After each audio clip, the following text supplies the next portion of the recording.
Good afternoon, everybody. My name is Blake Pace, and today I'm going to be talking about gun control. Gun control has been a very big and very, very important issue in our society today.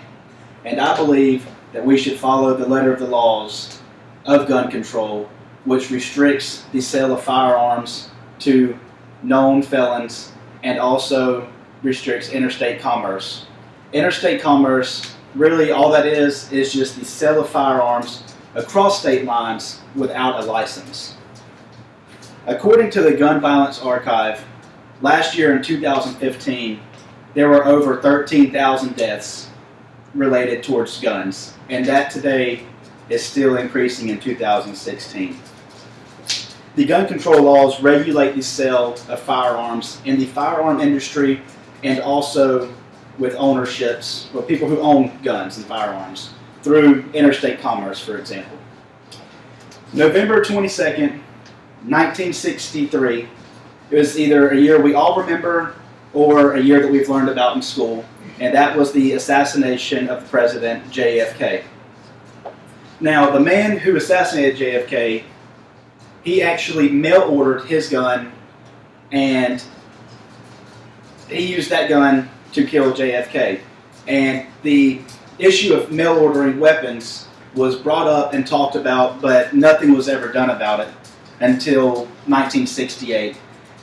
And that was October 22nd, 1968 was when the Gun Control Act of 1968 was actually brought into play and actually signed off as a law. And that wasn't until after Martin Luther King Jr. was assassinated and also U.S. Senator Robert F. Kennedy.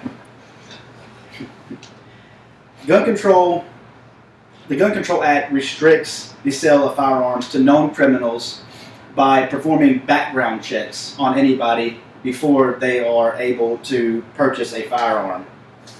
And this restricts the easy access of firearms to known felons, mentally incompetent people, and also the criminal element. This is also known as the Brady Act.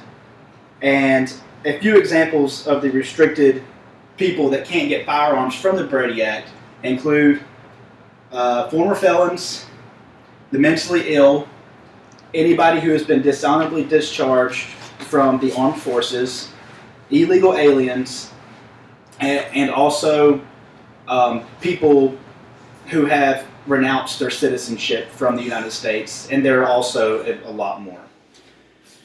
Gun control laws were established to protect the public from any unlawful acts involving firearms. Without gun control laws, there would be rampant violence throughout the United States and in our own communities where, we live with our families and loved ones. And even with gun control laws now today, gun-related incidents and crimes are still increasing. Another restriction or law of the Gun Control Act is if you're 18 years old, you are able to buy a shotgun and a rifle, and you are not allowed to buy a handgun until you are 21 years old. And this pretty much keeps immature persons from being able to purchase a firearm and either go off and accidentally hurt themselves or someone else, or purposely hurt themselves or someone else. In 2015, there was an average of 36 deaths in America a day due to firearm-related incidents. And on top of those numbers, last year in 2015 alone, 20,000 deaths were reported from suicide with a gun. Just to think, without gun control laws, would those numbers triple, quadruple? Who knows how many more people could die without gun control laws. Gun control is a big issue today, and I still think, as people, we all need to enforce and follow the gun control laws.